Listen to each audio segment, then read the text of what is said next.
Good evening everyone. कैसे हैं भाई आप सब? Good evening. दरअसल स्टूडियो में क्लास शुरू करी थी दूसरे में, वहाँ पे किसी कारण से क्लास चल नहीं पाई। मेरे को सडनली फिर फटाफट से अलग स्टूडियो में शिफ्ट मारना पड़ा, जिसके चक्कर में 5 मिनट आपके लग गए।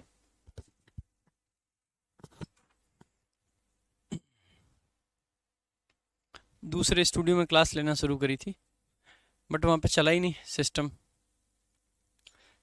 पहले वहाँ पे ट्राई किया 2-4 मिनट, जब वहाँ पे नहीं चला तो देन आई थॉट कि छोड़ो, वहाँ पे दूसरे स्टूडियो में ले लेते हैं क्लास। और जब दूसरे स्टूडियो में आए हैं और अब क्लास लेंगे। चलो,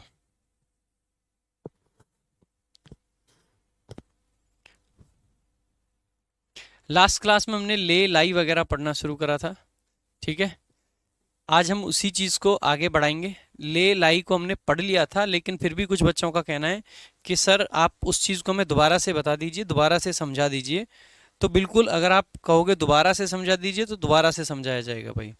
ठीक है, ले और लाई को एक बार जल्दी जल्दी दोबारा से देखेंगे कैसे कैसे होगा। ले में आपको क्या ध्यान रखना है, दो वर्ब आपकी होती हैं, एक होती है ले और दूसरी आपकी होती है क्या, लाई। ठीक है, क्या होती है, लाई। अगर हम ले की बात करते हैं तो इसकी जो थर्ड सेकंड फॉर्म होती है और थर्ड फॉर्म होती है वो सेम होती है, और वो होती है आपकी क्या, लेड, LAID। ठीक है, अगर हम लाई की सेकंड फॉर्म की बात करते हैं तो वो होती है ले, और थर्ड फॉर्म होती है लेन। अगर इसकी ING देखें तो होती है लेंग, और इसकी ING होती है लाइंग।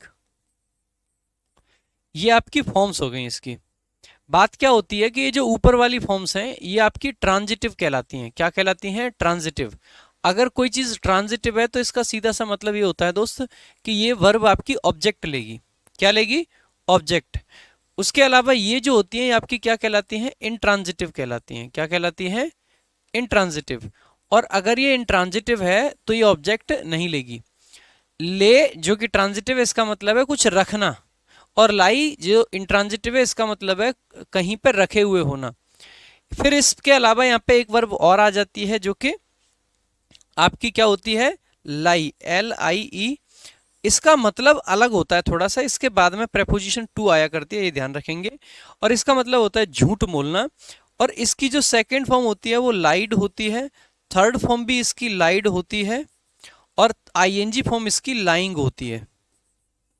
तो इसकी फॉर्म्स थोड़ी सी अलग हैं, और ये आपका झूठ बोलने के सेंस में आती है। क्या लिख दिया मैंने गलती से, आई पीछे हो गया और ई पहले हो गया, LIE वो गलती से लिख गया। ठीक है, हाँ, थोड़ा सा गलती से लिख गया वो। चलो भाई, सबके कमेंट विजिबल हैं, सबके क्वेश्चंस दिख रहे हैं। ठीक है, ये आपके हमने थ्योरी बताई थी, उसके बाद में ये क्वेश्चंस कुछ कराए थे, बहुत आसान क्वेश्चन है। देखो, आपको सिंपल क्या देखना होता है, यहाँ पे देखो, आपने देखा ले, और आगे क्या देखा, ऑब्जेक्ट। तो वर्ब कैसी चाहिए आप नोट कर लो तुरंत कि ट्रांजिटिव वर्ब चाहिए। यहाँ पे आपने देखा प्रेपोजिशन ऑन, और वर्ब देखी ले। अगर पीछे प्रेपोजिशन है तो आप समझ जाओगे क्या चाहिए आपको, आपको यहाँ पे इंट्रांजिटिव वर्ब चाहिए, ITV। अब देखो, आपने देखा टेंस कि टेंस कौन सा है। अगर हम मान लें कि ये ट्रांजिटिव वाली वर्ब है तो ये तो फर्स्ट फॉर्म है, और अगर ट्रांजिटिव वाली है और फर्स्ट फॉर्म चाहिए तो ये वाली गलत हो गई आपकी। लेकिन अगर फर्स्ट फॉर्म आती तो एस या ES आता, और यहाँ पे फिर लाइज लिखना पड़ता दोनों को फर्स्ट फॉर्म में। अगर हम माने सेकंड फॉर्म तो ये आपकी इंट्रांजिटिव वाली हो गई। यहाँ पे ट्रांजिटिव वाली में सेकंड फॉर्म क्या होती है, तो वो होती है लाइड। ठीक है, मतलब लेड। क्या होती है भाई, लेड, LAID, वही आ जाएगा। पास्ट का सेंटेंस है इसीलिए LAID आ जाएगा। कल भाई इवनिंग की क्लास नहीं हो पाई थी, मॉर्निंग में कल क्लास हुई थी। कल इवनिंग की क्लास नहीं हो पाई थी, आज मॉर्निंग की नहीं। कल से एक टेक्निकल एरर ने हालत ख़राब कर रखी है। कल दोपहर से मेरी क्लासेस में टेक्निकल एरर छा गया है एकदम से। पहले दोपहर में मेंस की क्लास में ऑब्स्ट्रक्शन हुई कल, तो वो नहीं हो पाई। उसके बाद में मतलब उस टाइम पे तो इलेक्ट्रिसिटी का इश्यू हुआ। उसके बाद में शाम की आपकी जो क्लास थी वहाँ पे मैंने लास्ट मोमेंट तक वेट किया, एकदम 4:30 बजे तक, लेकिन लाइट सही नहीं हो पाई थी। मेरे घर पे था कल, एक्चुअली मैं घर पे चला गया था, घर पे कुछ अर्जेंट काम था तो सोचा घर से ही क्लास ले लूँगा, बट लाइट सही नहीं हुई। लाइट 8:30 बजे जाके सही हुई, तब फिर मैंने 10 बजे वाली क्लास यूट्यूब की ले ली, बाकी कोई क्लास नहीं ले पाया। फिर आज भी हमने देखा कि आज भी चलो मेंस की क्लास सही होगी। अब आज फिर सुबह देखा, सुबह मेंस की क्लास जो कॉम्प्रिहेंशन की थी वो अटकी, क्योंकि कुछ टेक्निकल इश्यू चल रहा था सुबह सुबह एप्लीकेशन पे। फिर आपकी क्लास जो सुबह वोकैब की होती है उसमें भी बहुत सारा इश्यू आ रहा था, तो वो भी अटक रही थी, तो वो भी नहीं ले पाए, वो भी कैंसिल करनी पड़ी। अभी ये क्लास शुरू ही करी थी कि वो स्टूडियो काम नहीं कर रहा बगल वाला, मतलब यहाँ ऑफिस में ही दूसरा स्टूडियो जहाँ पे इंग्लिश का सेक्शन है वो वाला, वो काम नहीं कर रहा, भाग के जीएस वाले सेक्शन में आके क्लास ले रहा हूँ। ठीक है, तो इसलिए कल से थोड़ा सा ऐसे ही इरेगुलरिटी सी भी दिखेगी आपको। वो सारी चीज़ें, ये मैं तो रेगुलर ही था, मैं तो कहीं जाऊँगा, क्लास ही लेने के लिए हूँ मैं तो, लेकिन फिर भी थोड़ी सी रेगुलरिटी पे फ़र्क पड़ गया, क्योंकि ये 2-3 क्लास लगातार ऐसी हो गई।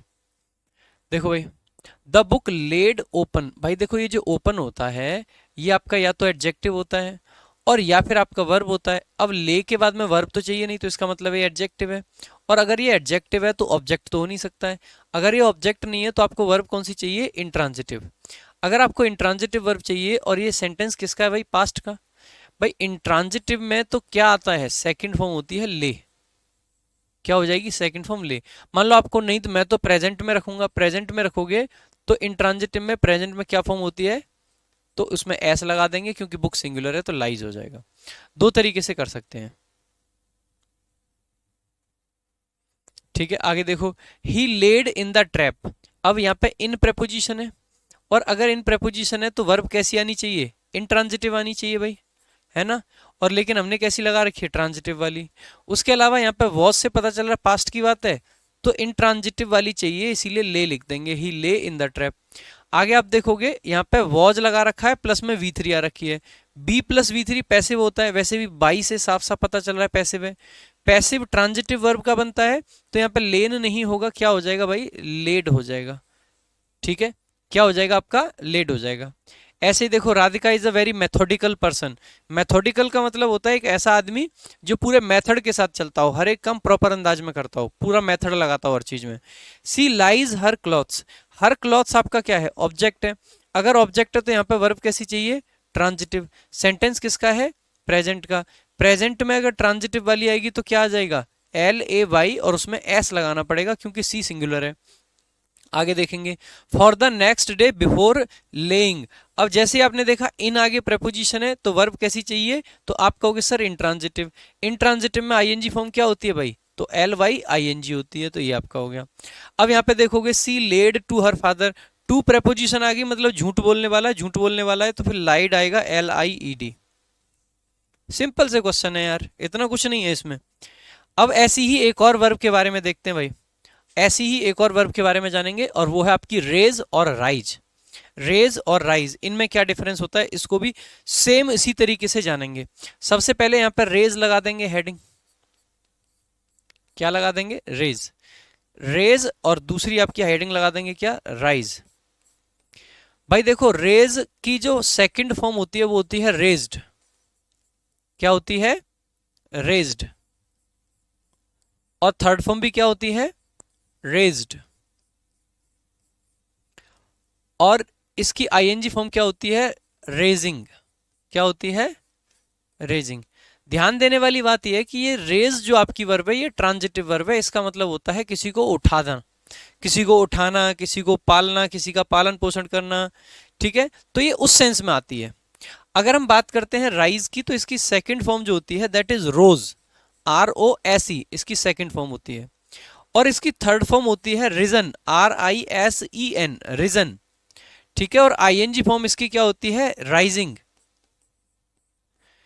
और ये आपकी इंट्रांजिटिव वर्ब होती है, और इसका मीनिंग हो जाता है उठना, उठना, बढ़ना, चलना एक तरीके से, तो ये हो जाती हैं।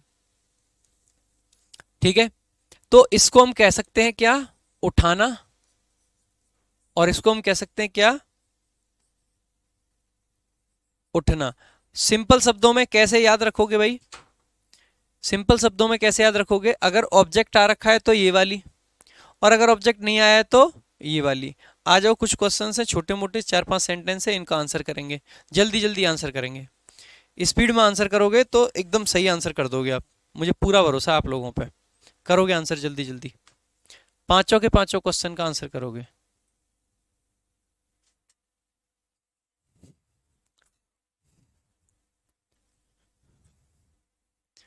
पांचों के पांचों क्वेश्चन का आंसर करोगे।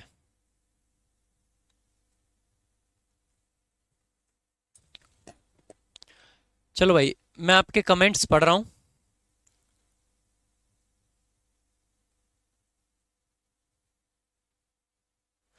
पहले में आप कह रहे हैं कि राइजिंग आएगा, रिंकू कह रहे हैं कि राइजिंग आएगा, हिमांशु कह रहे हैं कि पहले में रेज आएगा,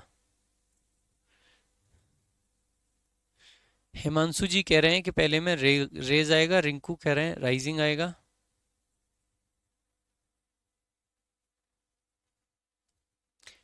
अर्जुन कह रहे हैं राइजिंग आएगा,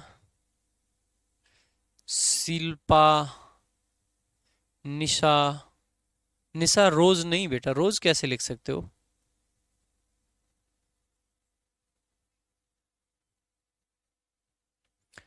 देखो सुनो अब एक बार, बहुत सारे बच्चे ने सही आंसर दिए, बहुत सारे गलत भी दे रहे हैं। 1 घंटा,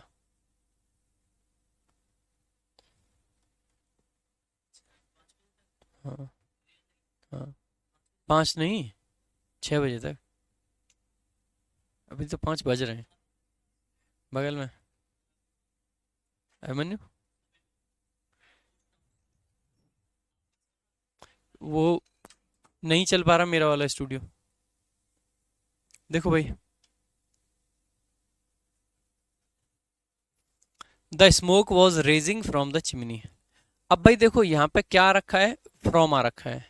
अगर फ्रॉम आ रखा है तो कैसी वर्ब चाहिए, तो आप कहोगे सर इंट्रांजिटिव। इंट्रांजिटिव में कौन सी वाली आती है, राइज वाली। कौन सी वाली आती है, राइज वाली। और राइज वाली हमें कौन सी फॉर्म में चाहिए, तो इज, एम, आर, वॉज, वर, इन सब के बाद में वर्ब की कौन सी फॉर्म आती है, तो आप कहोगे आईएनजी फॉर्म आती है।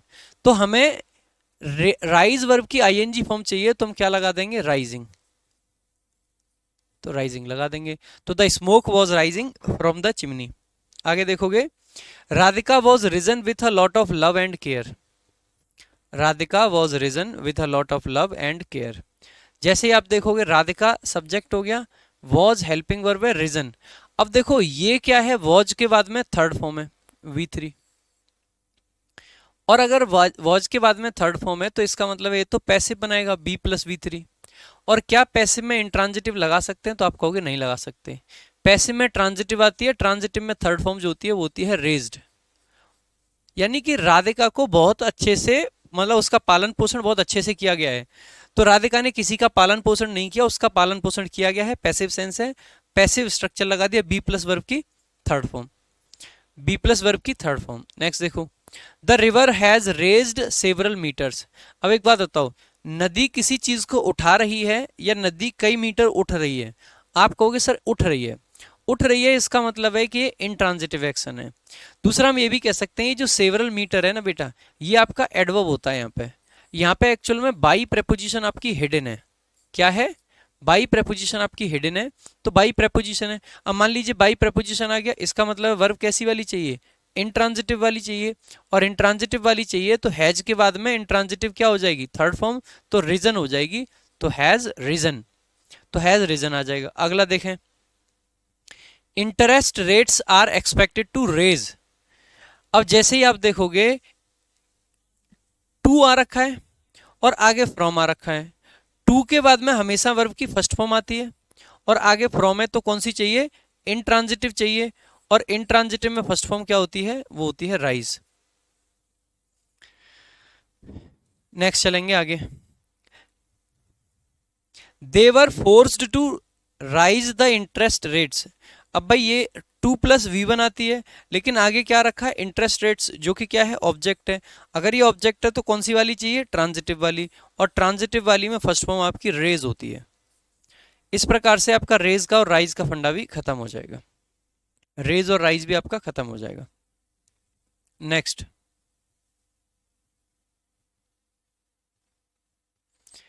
एक वर्ब आपकी और होती है, वो क्या होती है भाई? ये होती है फेल और फॉल। फेल और फॉल।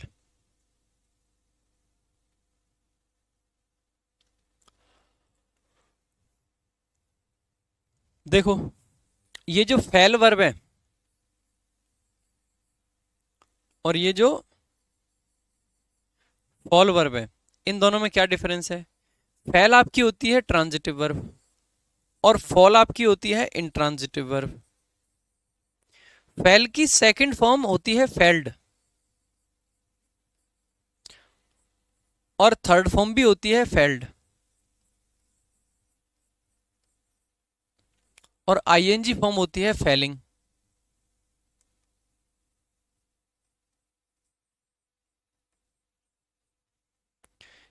इसके अलावा फॉल की सेकंड फॉर्म होती है फेल। हाँ बिल्कुल, ट्रांजिटिव में फर्स्ट फॉर्म है फेल और इंट्रांजिटिव में सेकंड फॉर्म है फेल। और इसकी थर्ड फॉर्म होती है भाई फॉलन और आईएनजी फॉर्म होती है फॉलिंग।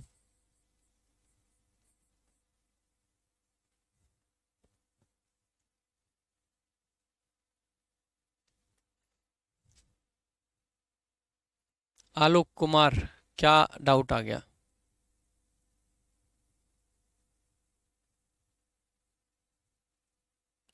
क्या डाउट आ गया?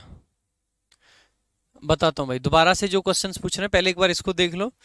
कुछ बच्चे दोबारा से इन क्वेश्चंस को पूछ रहे हैं तो इनको बता देता हूँ मैं। पहले इस वाले सेंटेंस को देखना, द स्मोक वॉज राइज मतलब raising from the chimney. From आ रखा है, इसका मतलब है इंट्रांजिटिव वर्ब आएगी और is am are was verb के बाद में आईएनजी फॉर्म आती है, इसीलिए इंट्रांजिटिव की आईएनजी राइजिंग है वो आ जाएगा। ठीक है, दूसरा देखेंगे, राधिका वॉज रेज्ड। अब ये पैसिव सेंटेंस हो गया, बी के बाद में जब भी थर्ड फॉर्म आएगी, बी का मतलब है is am are was verb. Is am are हो गए, वॉज वर्ब हो गए, इनके बाद में अगर आपकी कभी भी थर्ड फॉर्म आ जाएगी तो वो पैसिव स्ट्रक्चर बनाती है। और अगर ये पैसिव स्ट्रक्चर है तो आप आसानी से कह सकते हो कि यहाँ पे आपकी ट्रांजिटिव वर्ब आएगी। अब आप कहोगे सर हम तो एक्टिव कर दें इसको, हम तो ये समझ लेते कि इंट्रांजिटिव वर्ब है, पैसिव में आ नहीं सकती तो इसको एक्टिव बना दो। भाई देखो, आपको ना थोड़ा सा सेंस भी समझना पड़ेगा। राधिका किसी को उठा रही है, राधिका किसी को बढ़ा रही है, या राधिका किसी को पाल रही है? आप कहोगे किसको पाल रही है, किसी और का तो नाम ही नहीं है। इसका मतलब है हम ये कह सकते हैं, जैसे हम धुएं के लिए कह सकते हैं कि धुआं चिमनी से उठ रहा था, हम ये थोड़ी ना कह देंगे कि राधिका प्यार और केयर के साथ उठ रही थी। हम ये कह सकते हैं कि राधिका को पाला गया। कैसे पाला गया? प्यार के साथ और केयर के साथ में उसको पाला गया है। तो यहाँ पे पालने का सेंस है, और पालेगा कौन? उसके पेरेंट्स। तो राधिका ने किसी को नहीं पाला, राधिका को पाला गया है, इसका मतलब पैसिव सेंस है। और पैसिव सेंस है तो बी प्लस थर्ड फॉर्म आती है, और पैसिव में हमेशा और हमेशा आपकी ट्रांजिटिव वर्ब लिखी जाती है। तो ट्रांजिटिव में थर्ड फॉर्म क्या है? वो है रेज्ड। इसीलिए आप कहोगे कि यहां पे आपका ट्रांजिटिव वाली वर्ब आएगी और रेज्ड आ जाएगा। पैसिव का थोड़ा सा सेंस देखना पड़ेगा भाई, सगफ रजिया, सेंस देखना पड़ेगा और कोई मतलब नहीं है। पैसिव में समझने की, देखो आप खुद से सोचो ना, हम क्या कहेंगे? जैसे ऊपर वाले सेंटेंस में हम कह पा रहे हैं कि भाई स्मोक यानी कि धुआं जो है वो चिमनी से निकल रहा था। अब आप क्या कहोगे? धुएं को चिमनी से निकाला जा रहा था या धुआं चिमनी से खुद ही निकलता रहता है? तो आप कहोगे खुद निकलता है। भाई चिमनी का मतलब भट्टा, भट्टे में से क्या हम धुआं निकालते हैं? नहीं भाई, खुद निकलता है। यानी वो एक ऐसा एक्शन है जो खुद से होता है। खुद से होने वाले एक्शन जो होते हैं वो इंट्रांजिटिव होते हैं। जो एक्शन किसी के द्वारा किए जाते हैं वो आपके ऐसे एक्शन होते हैं जो ट्रांजिटिव हो सकते हैं। जैसे देखो अगला question, river has raised several metres. अच्छा एक बात बताओ, नदी को क्या कोई और उठा देता है कुछ मीटर्स के लिए? आप कहोगे नहीं, नदी को कोई कैसे उठा सकता है? पॉसिबल ही नहीं है। भाई नदी कुछ मीटर ऊपर उठ गई या बढ़ गई, तो नदी को बढ़ाया जाता है कुछ मीटर या उठाया जाता है कुछ मीटर? तो आप कहोगे नहीं। या फिर मैं ये कहूं कि नदी किसी चीज को ऊपर उठा देती है, तो आप कहोगे नहीं। हम ये कह सकते हैं कि नदी 5 मीटर उठ गई, नदी कुछ मीटर उठ गई, नदी कुछ सेंटीमीटर उठ गई। तो नदी का जो वाटर लेवल है वो खुद से उठता है। खुद से उठने का सेंस है, इसका मतलब इंट्रांजिटिव सेंस है। और इंट्रांजिटिव वर्ब अगर आएगी, क्योंकि देखो ये सेवरल मीटर यहाँ पे एडवर्ब है, हम ये नहीं कह रहे हैं कि कुछ मीटर को उठा दिया, मीटर को नहीं उठाया गया है।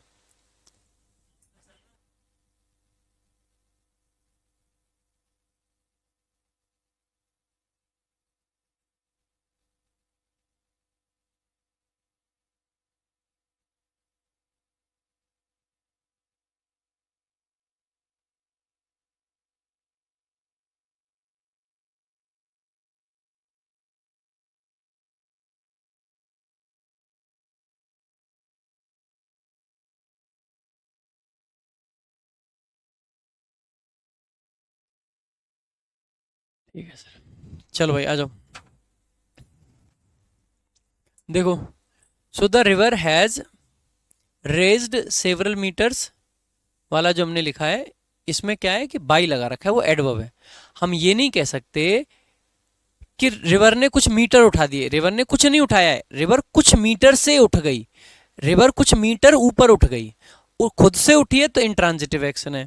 ऐसे ही interest rates are expected to, interest rate किसी को बढ़ाएंगे या इंटरेस्ट रेट बढ़ जाएंगे, हम क्या कह रहे हैं भाई। अब यहाँ पे तो बहुत आसान है, 2+v1 आती है, 2 के बाद में v1 आती है, आगे फ्रॉम आ रखा है, इसका मतलब है कि आगे फ्रॉम है तो इंट्रांजिटिव चाहिए, इंट्रांजिटिव चाहिए तो राइज आ जाएगी। ऐसे ही अगले में देखा 2+v1 आती है और आगे क्या है, द इंटरेस्ट रेट्स है, तो इसका मतलब है कि ऑब्जेक्ट है, अगर ऑब्जेक्ट दे रखा है तो रेज आ जाएगा, सिंपल।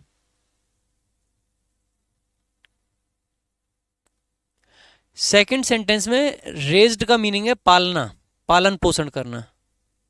नेक्स्ट चलते हैं आगे।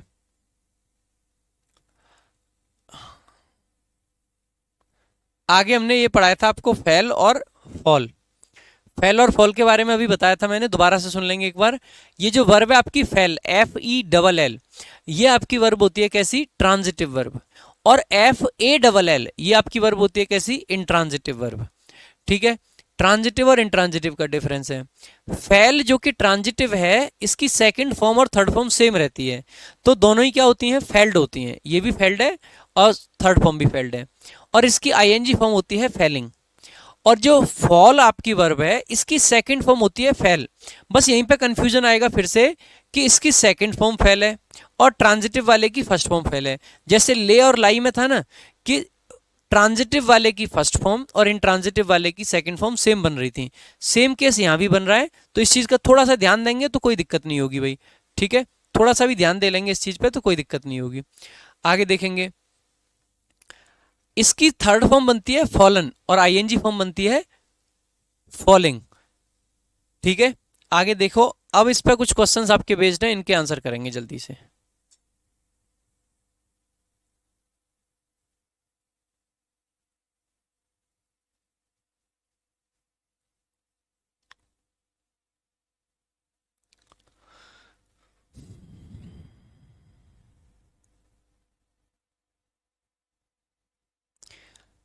फैल का मतलब होता है गिराना, लो भाई मीनिंग भी लिख लो।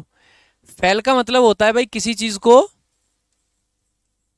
गिराना, और फॉल का मतलब होता है गिरना,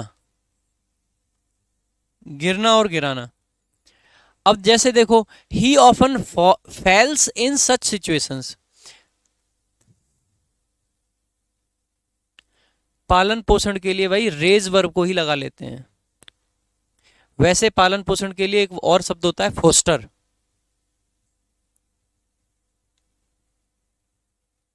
देखो, ही ऑफन फेल्स इन सच सिचुएशंस, जैसे ही आप देखोगे यहाँ पे इन प्रेपोजिशन है, अगर इन प्रेपोजिशन है तो कैसी वर्ब चाहिए, तो आप कहोगे इंट्रांजिटिव। इंट्रांजिटिव में ऑफन के साथ सामान्यतः प्रेजेंट इंडेफिनिट आता है, तो इंट्रांजिटिव में फर्स्ट फॉर्म क्या होती है भाई, तो वो होती है FALL। ही के हिसाब से S और लग जाएगा तो फॉल्स हो जाएगा, ही के हिसाब से फॉल्स हो जाएगा। नेक्स्ट देखेंगे, the boy fall off the bike, off आ रखा है, इसका मतलब है अगर ऑफ आ रखा है तो इसका मतलब है वर्ब आपको कैसी चाहिए भाई, इंट्रांजिटिव। ठीक है, इंट्रांजिटिव, तो इंट्रांजिटिव चाहिए। अच्छा, अगर मान लो ये प्रेजेंट का टेंस है तो भाई फिर फॉल्स होना चाहिए। लेकिन क्या ऐसा होता है कभी, देखो प्रेजेंट इंडेफिनिट क्या दिखाता है, ऐसा एक्शन जो रेगुलर हो, बार बार हो। तो हम क्या ये कहना चाह रहे हैं कि वो लड़का रोज रोज बाइक से गिर जाता है या एक बार गिर गया। ऐसे सेंटेंसेस सामान्यतः एक बार के लिए आते हैं। अगर एक बार का सेंस है इसमें तो इसका मतलब है कि हमें V2 की जरूरत पड़ेगी, और V2 की जरूरत पड़ेगी तो इसका मतलब है फॉल की सेकंड फॉर्म क्या है भाई, फेल।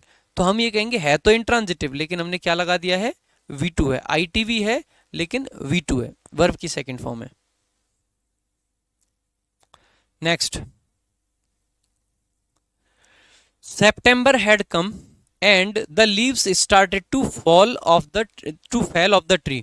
देखो 2+v1 आता है और आगे क्या रखा है, ऑफ आ रखा है। अगर हमने ऑफ लगा दिया, अगर हमने ऑफ लगा दिया है, इसका मतलब हमें वर्ब कैसी चाहिए, इंट्रांजिटिव चाहिए, और इंट्रांजिटिव FALL होता है भाई। नेक्स्ट देखेंगे, the rain was falling steadily. Steadily तो एक एडवर्ब है, और वैसे भी बारिश गिरती है या गिराई जाती है, खुद बताओ। बारिश गिरती है या गिराई जाती है? तो आप कहोगे बारिश तो खुद से गिरती है। अगर खुद से गिरती है तो वॉज के बाद में आईएनजी कौन से वाली आ जाएगी? इंट्रांजिटिव वाली। तो क्या हो जाएगा? फॉलिंग। नेक्स्ट आपने देखा ही फेल हिज ओपोनेंट। अब हिज ओपोनेंट तो आपका ऑब्जेक्ट हो जाएगा, नाउन है। अगर ऑब्जेक्ट हो जाएगा तो वर्ब कैसी चाहिए? आप कहोगे ट्रांजिटिव। आप कहोगे सर ट्रांजिटिव लगा तो रखिए, ठीक है। यहाँ पे लिख रखा है लास्ट मैच। लास्ट मैच से पता चल रहा है कि पास्ट की बात है। पास्ट का मतलब है V2 आएगा, और V2 की अगर हम बात करेंगे तो फेल का V2 क्या हो जाता है भाई? वो हो जाता है फेल्ड। इस प्रकार से आपके सारे क्वेश्चंस हो जाएंगे। अब एक बार देखें और देख के बताएं कि कोई डाउट है तो पूछें, मैं बताने के लिए बैठा हुआ हूं। आई एम वेटिंग कि आप डाउट पूछें तो मैं बताऊं।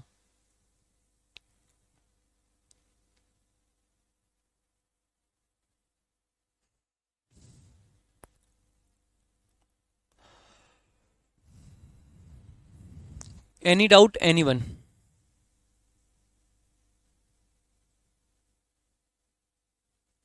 3 नंबर समझाना है, समझा देंगे। उसके अलावा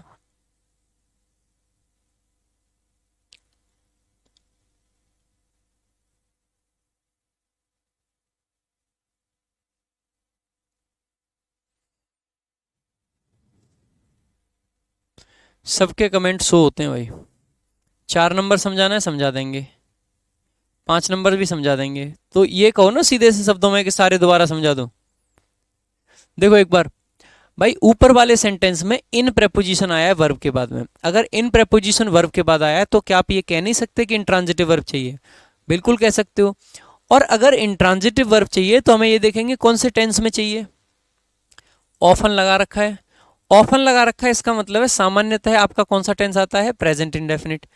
प्रेजेंट इंडेफिनिट में फर्स्ट फॉर्म में एस लगाओगे। एस लगाओगे, इसीलिए आपने क्या लिख दिया? फॉल्स लिख दिया। तो इंट्रांजिटिव वर्ब वो भी फर्स्ट फॉर्म में एस लगा के तो फॉल्स हो गया। नेक्स्ट देखेंगे, the boy fall off the bike. Of लगा रखा है। अब आपको लगेगा कि सर इंट्रांजिटिव वर्ब चाहिए थी क्योंकि ऑफ आया है, और इंट्रांजिटिव फॉल लगा रखी है। लेकिन आप खुद से एक बार टेंस देखने की कोशिश करो, कौन सा टेंस आना चाहिए। मान लो प्रेजेंट इंडेफिनिट भी आता तो फॉल आता, या फिर फॉल्स आता तो आप फॉल्स लिखते। लेकिन फिर भी भाई प्रेजेंट इंडेफिनिट इसलिए नहीं आएगा, प्रेजेंट इंडेफिनिट ऐसा मतलब टेंस है जो रेगुलर एक्शंस को दिखाता है, जो बार बार होते हैं। क्या किसी लड़के का बाइक से गिरना, क्या ये रेगुलर एक्शन है कि वो रोज बाइक से गिर जाता है? नहीं यार, ये तो ऐसे एक्शंस होते हैं जो कभी कभार हो गए। वो लड़का बाइक से गिर गया, अब गिर गया, एक बार गिर गया, अब रोज रोज थोड़ी ना गिरेगा। तो ये ऐसा एक्शन है जो रिपीटेड नहीं है। अगर रिपीटेड एक्शन नहीं है तो पास्ट इंडेफिनिट टेंस आएगा। पास्ट इंडेफिनिट टेंस मतलब V2 आएगा। और इंट्रांजिटिव में V2 क्या होता है आपका? FELL। इसीलिए सेकंड में आपका FELL आ जाएगा। थर्ड सेंटेंस अगर आप देखो ध्यान से तो September had come and the leaves started to fall लिख रखा है। जैसे ही आपने देखा आगे क्या लिख रखा है? ऑफ है यहाँ पे। अगर यहाँ पे ऑफ है तो यहाँ पे वर्ब आपको कैसी चाहिए? इंट्रांजिटिव चाहिए। इंट्रांजिटिव में टू के बाद क्योंकि V1 आती है तो इसका मतलब है इंट्रांजिटिव वाली V1 कौन सी है? तो वो है आपकी FALL। ऐसे ही फोर्थ सेंटेंस, अब भाई बारिश होगी तो बारिश कोई गिराता है या बारिश खुद से गिरती है? तो आपको खुद से गिरती है। दूसरा आप ऐसे भी देख सकते हो कि जो स्टेडीली लिखा है, LY वाले शब्द क्या होते हैं आपके? एडवर्ब होते हैं, नाउन तो नहीं होते। अगर ये एडवर्ब है इसका मतलब है वर्ब कैसी हो गई? इंट्रांजिटिव। भाई ऑब्जेक्ट तो नहीं आया। और अगर इंट्रांजिटिव वर्ब है तो ऐसे केस में आपका इंट्रांजिटिव में ING वाला आ जाएगा। इंट्रांजिटिव में ING कौन सा होता है? Following FALLING। ठीक है, FALLING। ऐसे ही लास्ट सेंटेंस देखा, ही फेल हिज ओपोनेंट। भाई ओपोनेंट को देख के कह सकते हैं कि ऑब्जेक्ट है। नाउन अगर आ गया तो ऑब्जेक्ट है, क्योंकि हिज एक डिटर्मिनर होता है, पजेसिव डिटर्मिनर। तो ओपोनेंट आपका नाउन हो गया। अगर वो नाउन है, फिर आगे हमने देखा लास्ट लिख रखा है यहाँ पे। लास्ट का मतलब है अंतिम मैच। अंतिम मैच कब हुआ होगा, या पिछला मैच कब हुआ होगा? पास्ट में। और अगर ये पास्ट की बात है तो इसका मतलब है कि यहाँ पे V2 आएगा। ट्रांजिटिव में V2 क्या होता है? तो वो फेल्ड होता है, वही आपका सही आंसर हो जाएगा। ठीक है, नेक्स्ट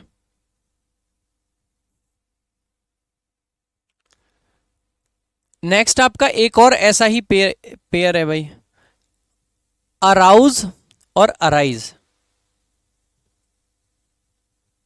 भाई फैल का मतलब गिराना और फॉल का मतलब गिरना। अरे इस बात को 5 बार कहना पड़ेगा क्या?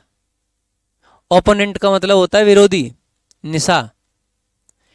बेटा ये छोटी छोटी बात है ना, कि फैल का मतलब, फैल का मीनिंग, फैला का मीनिंग। अब गन चेक करो, छोटी सी बात है।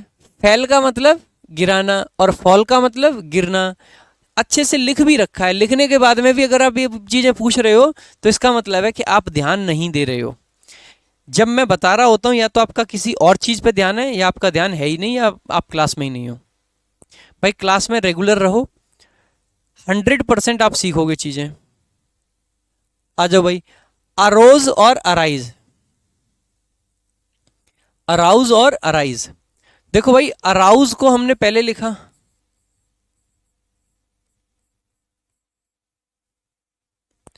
और सेकंड पे हमने क्या लिख दिया, अराइज।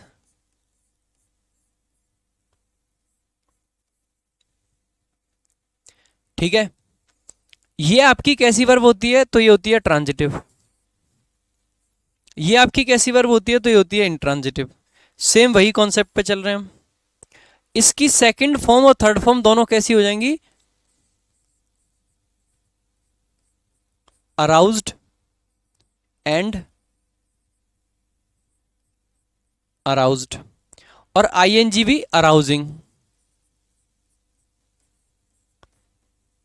ठीक है, अगर इसकी हम सेकंड फॉर्म थर्ड फॉर्म की बात करें तो सेकंड फॉर्म हो जाती है अरोज। क्या हो जाती है भाई? अरोज। और थर्ड फॉर्म हो जाती है अरिजन। क्या हो जाती है? अरिजन। और आईएनजी हो जाती है अराइजिंग। अब इसका क्या मीनिंग होता है भाई? इसका मीनिंग होता है उठाना, और इसका मीनिंग होता है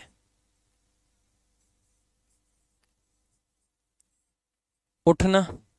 अब आप कहोगे सर अभी ये तो हमने राइज और रोज में भी पढ़ा था, फिर राइज में और अराइज में क्या डिफरेंस है? देखो भाई राइज जो है वो आपकी सामान्यतः नॉर्मल चीजों के लिए आता है, जो आपकी कंक्रीट चीजें हैं। धुआं उठ रहा है, धुआं भाई क्या है? कोई एब्स्ट्रैक्ट नाउन तो है नहीं। जो एब्स्ट्रैक्ट चीजें होती हैं उनके लिए अराइज वाले आते हैं, ये ए वाले। जैसे कि मान लीजिए आपके मन में डाउट उठा, तो हम ये नहीं कहेंगे अ डाउट इज राइजिंग, नहीं, अराइजिंग। या हम ये कहेंगे अ डाउट हैज अरिजन।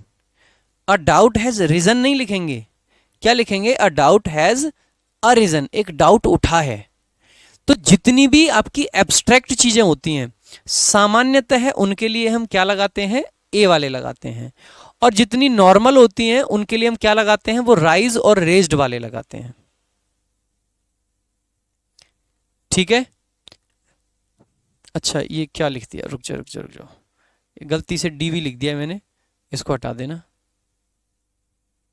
हाँ, अराउज होगा, वो गलती से पूरा लिख दिया मैंने। ठीक है, बात समझ आई?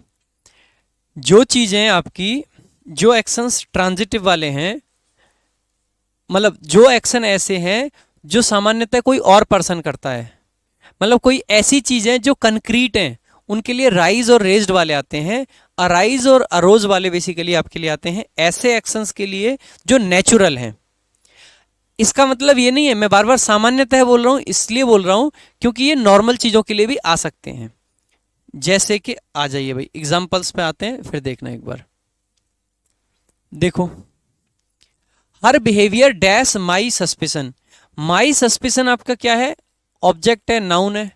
अगर ये ऑब्जेक्ट है, नाउन है, इसका मतलब है कैसी वर्ब चाहिए आपको? ट्रांजिटिव वर्ब चाहिए। अब ट्रांजिटिव में हो सकता है V1 चाहिए, ट्रांजिटिव में हो सकता है V2 चाहिए। अगर ट्रांजिटिव में V1 चाहिए तो आपका क्या आ जाएगा? अराउजेज। अराउजेज क्यों आया भाई? इसलिए आया क्योंकि आपका बिहेवियर सिंगुलर है। ठीक है, और V2 अगर चाहिए होगा, यानी पास्ट अगर चाहिए होगा, तो क्या आ जाएगा? अराउज्ड। अब आप कहोगे सर V2 के में क्या सेंस आ रहा है और V1 में क्या। V1 मतलब प्रेजेंट इंडेफिनिट। प्रेजेंट इंडेफिनिट का मतलब है कि ये एक्शन ऐसा है जो रेगुलरली होता है, यानी कि जो उसका बिहेवियर है वो रेगुलरली डाउट पैदा करता है। और अगर हम लगा रहे हैं पास्ट इंडेफिनिट तो ये एक बार की बात है कि उसके बिहेवियर ने मेरे मन में डाउट पैदा कर दिया, बस।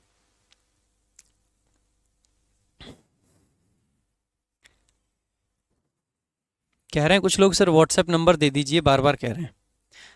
अब अगर आप इतनी बार कहोगे तो मैं मना नहीं कर सकता, इसीलिए मैं व्हाट्सएप नंबर तो दे रहा हूं, लेकिन उसके पीछे कई शर्त हैं, फिर आप मेरे को नहीं तो बुरा कहोगे।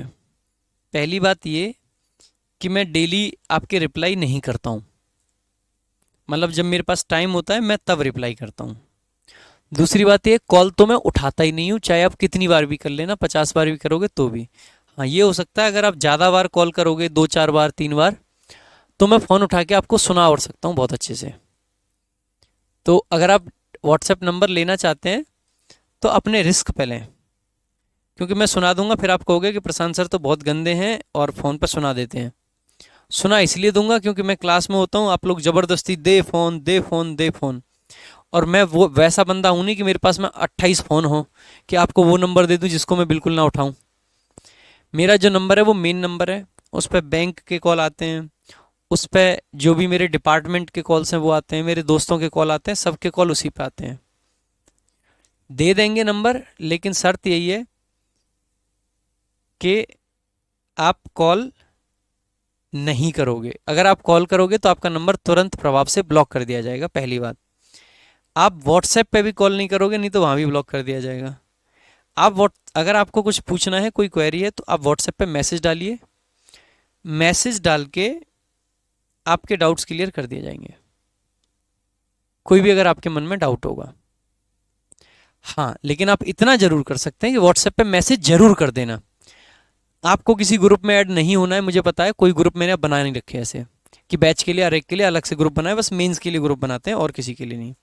बाकी आप अपना रेफरेंस मुझे ये दे सकते हैं कि सर हमारा नाम ये है और हम इस बैच से हैं, जिससे मैं भी आपका नंबर सेव रखूँगा, और कभी भविष्य में कभी आपका मैसेज आए तो मैं ये पहचान पाऊँ कि आप कौन हैं और किस बैच से हैं। तो आप एटलीस्ट ये कर सकते हैं कि ये मेरा नंबर है 9818443236। इस नंबर पे आप सीधे सीधे व्हाट्सएप करके अपना नाम और बैच बता सकते हैं, जिससे कि जब भी आप कभी मैसेज करो तो मेरे सामने एकदम फटाक से नाम आ जाए और मैं उस नंबर को देखते ही पहचान जाऊं कि ये तो आप हैं। ठीक है, बाकी भाई कॉल मत करना और फालतू के मैसेज नहीं, बस इतना ही मैसेज कर देना कि आप कौन हो और कौन से बैच से हो। ठीक है, और भाई जो रिस्क लेगा वो ब्लॉक हो जाएगा बिना बात। आ जाओ। A crisis has dash in Russia. In एक प्रेपोजिशन है भाई, और अगर इन एक प्रेपोजिशन है तो इसका मतलब है यहाँ पे वर्ब कैसी आएगी, इंट्रांजिटिव। हैज के बाद में कौन सी फॉर्म आती है, थर्ड फॉर्म। इंट्रांजिटिव में थर्ड फॉर्म कौन सी है, तो आपकी है अरिजन। कौन सी है, arisen. A storm dash during the night. During the night तो किसी एक डेफिनेट नाइट की बात कर रहा है, तो पास्ट की बात रही होगी, पास्ट की बात रही होगी। ड्यूरिंग है तो इंट्रांजिटिव। इंट्रांजिटिव में V2 क्या होता है, arose. Smoke was dash from the chimney.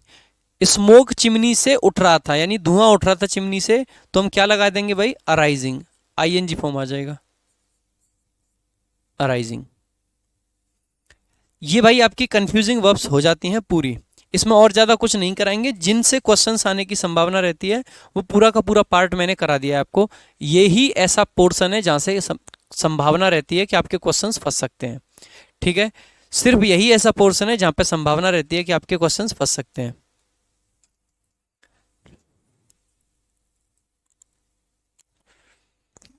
भाई कोई टेलीग्राम वेलीग्राम नहीं बना रखा है।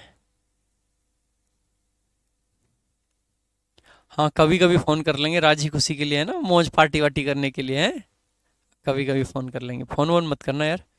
आप सोचो ना, मैं अकेला आदमी, देखो मेरा फ़ोन क्लास में भी मेरे साथ ही रहता है, मैं अकेला आदमी, मैं कितने फ़ोन उठा सकता हूँ यार। मेरे सामने अभी मैंने 1000 लोग तो अभी लाइव हैं, अगर बात करें तो इतना सारा क्राउड है जो इसको बाद में भी देखेगा वीडियो को। इतने सारे लोग कॉल करेंगे तो लगता नहीं कि मैं पागल हो जाऊँगा। और आप चाहोगे कि मैं पागल हो जाऊं? आप बिल्कुल नहीं चाहोगे, मुझे पता है। 2 नंबर फिर से बताना है। 2 नंबर फिर से सुने भाई, इन प्रेपोजिशन आ रखी है तो यहाँ पे वर्ब कैसी आई होगी? इंट्रांजिटिव। अगर इंट्रांजिटिव वर्ब आई होगी तो कौन सी आएगी भाई? हैज के बाद में थर्ड फॉर्म आया करती है। इंट्रांजिटिव में थर्ड फॉर्म क्या है? तो अरीजन है, तो अरीजन आपका सही आंसर हो जाएगा। फोर्थ बताना है, फोर्थ सुन लीजिए, smoke was dash from the chimney. अब देखो धुआं खुद से ही निकलता है, स्मोक का मतलब यहाँ पे क्या होता है? धुआं होता है। धुआं निकल रहा है चिमनी से, अगर धुआं चिमनी से निकल रहा है तो क्या लगा देंगे हम? अराइजिंग लगा देंगे। सिंपल सी बात है। नेक्स्ट भाई, ये कंफ्यूजिंग वर्ब्स जितनी भी हैं वो हो जाते हैं आपकी पूरी। ये वो कंफ्यूजिंग वर्ब्स हैं जो बेस्ड हैं किस पे? आपके ट्रांजिटिव इंट्रांजिटिव के डिफरेंस पे बेस्ड। ट्रांजिटिव इंट्रांजिटिव का पार्ट हो जाता है हमारा खत्म। इसमें बस आपको एक दो एक्स्ट्रा चीजें हैं, वो मैं आपको थोड़ा सा समझा देता हूं, कौन सी हैं सुनिएगा। ट्रांजिटिव वर्ब की अगर हम बात करें तो इसके अंदर 3 कैटेगरी आ जाती हैं। किसकी बात कर रहे हैं हम? ट्रांजिटिव की। ट्रांजिटिव के अंदर कौन सी 3 कैटेगरी आ जाती हैं? सबसे पहले आपकी आ जाती है मोनो ट्रांजिटिव। भाई मोनो प्रीफिक्स का मतलब ही होता है एक, तो मोनो ट्रांजिटिव का मतलब हो जाएगा एक ऐसी वर्ब जिसका एक ऑब्जेक्ट हो। ठीक है, तो यहां पे लिख लेना verb verbs with one object, जिनका एक ऑब्जेक्ट हो। दूसरी आपकी जो कैटेगरी होती है वो होती है डाई ट्रांजिटिव, या दूसरी आपकी कैटेगरी जो होती है वो होती है क्या? Die transitive.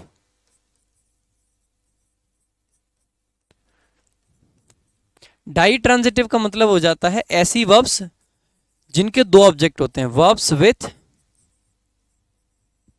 2 ऑब्जेक्ट्स, जिनके 2 ऑब्जेक्ट होते हैं। Verbs with two objects. एक तीसरी कैटेगरी आ जाती है जिसको हम बोलते हैं कॉम्प्लेक्स ट्रांजिटिव।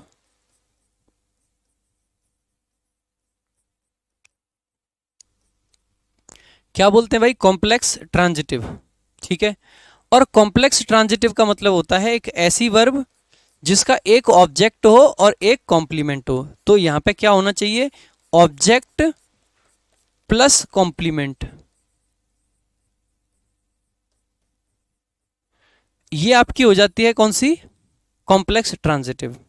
कैसे पहचाने कोई वर्ब कॉम्प्लेक्स ट्रांजिटिव है, डाई ट्रांजिटिव है या मोनो ट्रांजिटिव है? अभी 1 मिनट के अंदर सीख जाओगे।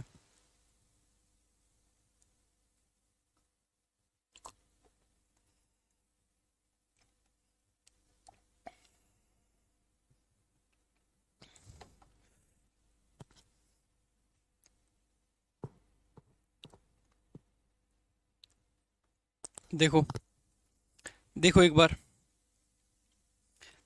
भाई, सबसे पहले आपको ऑब्जेक्ट की और कॉम्प्लीमेंट का डिफरेंस पता ही है। जैसे मैंने लिखा आई हैव अ पेन।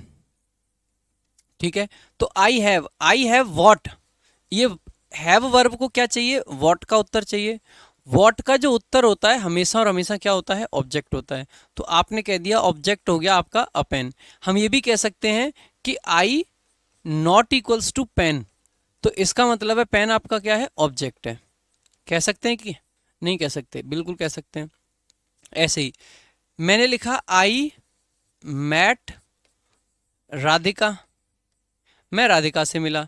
अब देखो आई मैट हुम, भाई हुम का भी उत्तर जो होता है वो हमेशा और हमेशा क्या होता है? ऑब्जेक्ट होता है। तो राधिका आपका ऑब्जेक्ट है। हम यहां से ये भी कह सकते हैं आई नॉट इक्वल्स टू राधिका। आई राधिका के बराबर नहीं है, सेम नहीं है, तो इसका मतलब है राधिका आपका ऑब्जेक्ट है। तो राधिका आपका ऑब्जेक्ट है। नेक्स्ट एक मैंने लिखा आई एम अ टीचर, या फिर आई से ना लिख के हमने लिख दिया, चलो आई से लिख देते हैं, I am a teacher.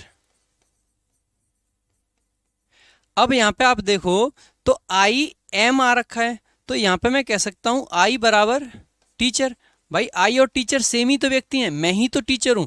Teacher कौन है? तो मैं हूं। तो मैं क्या हूं? तो टीचर हूं। टीचर कौन है? मैं हूं।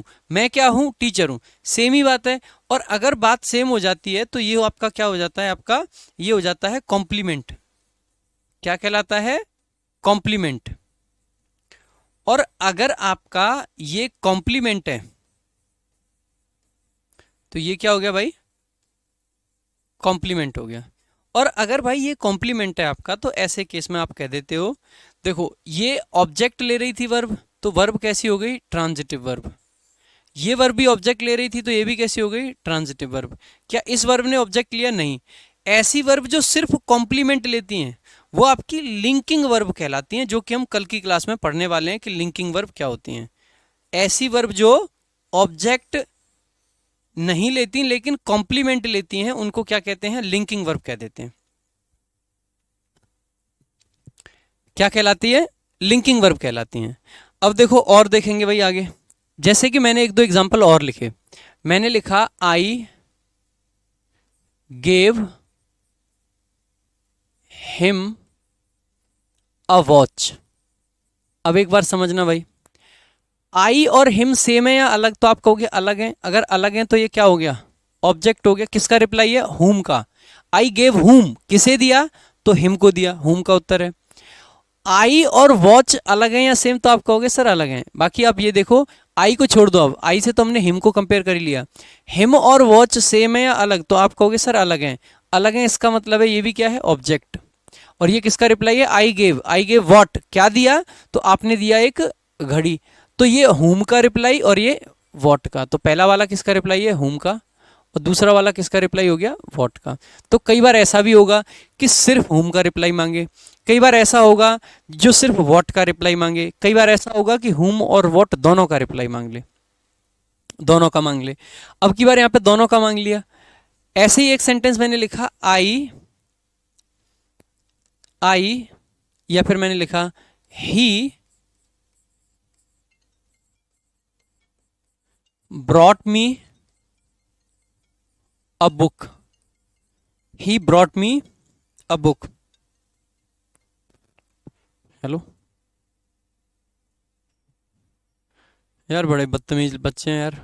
मुझे पता है आप में से किसी का फ़ोन था ये, और मैं इस नंबर को अभी ब्लॉक कर दूंगा अब। क्लास पढ़ाते टाइम ज़रूरी है कि आप लोग कॉल करें, इसीलिए मैं नंबर नहीं देता हूँ। मैं इस नंबर को बंद ही कर दूंगा फिर खुश रहोगे। बदतमीज कहीं के। जो लोग फालतू में कॉल करते हैं ना, उनकी वजह से जिन लोगों को सच में काम होता है ना, वो लोग भी कॉल नहीं कर पाते, उनकी भी कॉल हम नहीं उठा पाते।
आ जाओ भाई। विक्रम सर आ गए थे, उनसे बात करते रह गया। देखो, he brought me a book. अब देखो ब्रॉट का मतलब क्या है, ब्रिंग की सेकंड फॉर्म है भाई, ये ब्रिंग की सेकंड फॉर्म है। ही ब्रिंग भाई किसके लिए लाया, हुम का उत्तर हो गया मी, तो ये भी ऑब्जेक्ट है। और क्या लाया, तो अ बुक हो गया, तो ये भी ऑब्जेक्ट है, व्हाट का आंसर है। दूसरा हम ऐसे भी कह सकते हैं क्या ही और मी सेम है, तो आप कहोगे नहीं, तो ऑब्जेक्ट हो गया। क्या मी और अ बुक सेम है, तो आप कहोगे नहीं, तो ऑब्जेक्ट हो गया। एक सेंटेंस दूसरा एक और लिखा, ध्यान से सुनना भाई। मैंने लिखा ही मेड मी हैप्पी। अब देखो ही और किसको हैप्पी किया भाई, मी, तो हुम का उत्तर ये ऑब्जेक्ट हो गया। आप ये भी कह सकते हैं ही और मी बराबर नहीं है, तो ऑब्जेक्ट रहा होगा। अब मी और हैप्पी सेम पर्सन है या अलग भाई, उसने मुझे खुश कर दिया, खुश कौन था, मैं, और मैं कैसे था, खुश था। तो मी और हैप्पी दोनों सेम है, और जब सेम चीजें हो जाती हैं तो इसका मतलब ये क्या है, कॉम्प्लीमेंट है। क्या है भाई, कॉम्प्लीमेंट है। ऐसे ही मैंने एक सेंटेंस और लिखा, क्या लिखा, दे फाउंड हिम डेड, उन्होंने उसको मरा हुआ पाया। तो दे सब्जेक्ट है, फाउंड हिम किसको पाया, तो हुम का उत्तर ये ऑब्जेक्ट हो गया। अब डैड और हिम अलग अलग पर्सन थे या सेम, तो आप कहोगे सेम ही थे। इस बंदे को मरा हुआ पाया, मरा हुआ कौन था, ये हिम कैसा था, मरा हुआ था, तो सेम है। अगर सेम है तो अगेन क्या हो जाएगा, कॉम्प्लीमेंट। अब देखो कितनी आसानी से आप लोग पहचान पाओगे सब कुछ। कितने ऑब्जेक्ट हैं, आप कहोगे सर दो ऑब्जेक्ट हैं। अगर दो ऑब्जेक्ट हैं किसी वर्ब के पास में, तो वो वर्ब कैसी कहलाएगी, तो आप कहोगे सर ये डाई ट्रांजिटिव वर्ब कहलाएगी। कौन सी वर्ब होगी भाई, डाई ट्रांजिटिव होगी कि नहीं। कितने ऑब्जेक्ट हैं, एक और एक, दो, तो कैसी वर्ब हो जाएगी, तो डाई ट्रांजिटिव। एक ऑब्जेक्ट और एक कॉम्प्लेक्स मतलब कॉम्प्लीमेंट, अगर एक ऑब्जेक्ट है तो एक कॉम्प्लीमेंट है, तो आपकी कौन सी वर्ब हो जाएगी, तो आप कहोगे सर कॉम्प्लेक्स ट्रांजिटिव हो जाएगी, कॉम्प्लेक्स ट्रांजिटिव। यहां पे देखो एक ऑब्जेक्ट एक कॉम्प्लीमेंट, तो कौन सी हो जाएगी, तो आप कहोगे फिर से सर कॉम्प्लेक्स ट्रांजिटिव हो जाएगी।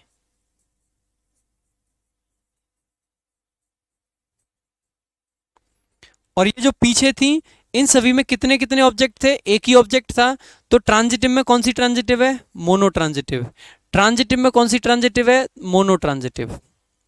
बता भाई, mono transitive, di transitive, complex transitive, कुछ मुश्किल थोड़ी ना है, कुछ मुश्किल नहीं है, बहुत आसान है, बहुत आसान है।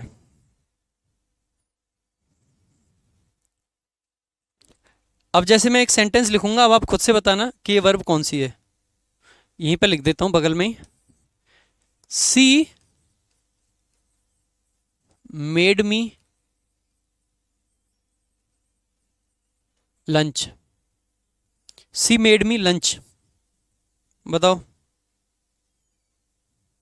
आपको लगेगा उसने मुझे लंच बना दिया, ऐसा नहीं है इसका मीनिंग, उसने मेरे लिए लंच बनाया। इसी सेंटेंस को हम जितनी भी डाई ट्रांजिटिव वर्ब होती है ना, उसको हम दो तरीके से लिख सकते हैं। हम चाहें तो ऐसे भी लिख सकते हैं, सी मेड लंच फॉर मी, ऐसे लिख दो, या ऊपर वाले के तरीके से लिख दो, ये भी सही है और ये भी। लेकिन अगर आपको वर्ब का टाइप पहचानना है कैसी है, तो कैसे पहचानोगे, ये देखो, सी सब्जेक्ट है, मेड वर्ब है, किसके लिए बनाया, मी, तो सी और मी अलग है, तो ये भी ऑब्जेक्ट है। मी और लंच एक ही चीजें हैं, अलग अलग हैं, आप कहोगे सर मैं तो आदमी हूं और लंच तो खाना है, इसका मतलब है अलग अलग है। अगर अलग अलग है तो ये भी ऑब्जेक्ट है, ये अलग ऑब्जेक्ट है, ये अलग ऑब्जेक्ट है, तो इसका मतलब है यहाँ पे मेड आपकी कैसी है, डाई ट्रांजिटिव। दो ऑब्जेक्ट हो गए, डाई ट्रांजिटिव। अब देखो यही फर्क है, यहां पे मेड कैसी थी, कॉम्प्लेक्स ट्रांजिटिव, यहां पे मेड कैसी है, डाई ट्रांजिटिव। जब ये कॉम्प्लेक्स ट्रांजिटिव होती है तब इसका मतलब है कि इस पर्सन ने इस पर्सन को ये बना दिया। जब ये डाई ट्रांजिटिव होती है इसका मतलब है इस पर्सन ने इस पर्सन के लिए ये बना दिया। कैसे करके मीनिंग बदल रहे हैं, डाई ट्रांजिटिव है तो इस पर्सन ने इस पर्सन के लिए ये बनाया, कॉम्प्लेक्स ट्रांजिटिव है तो इस पर्सन ने इस पर्सन को ये बना दिया, बस ये फर्क है। डाई ट्रांजिटिव क्या है, अब ये आप अब पूछोगे डाई ट्रांजिटिव क्या है। डाई ट्रांजिटिव का मतलब ऐसी वर्ब जिसके दो ऑब्जेक्ट हो, सिंपल, डाई ट्रांजिटिव।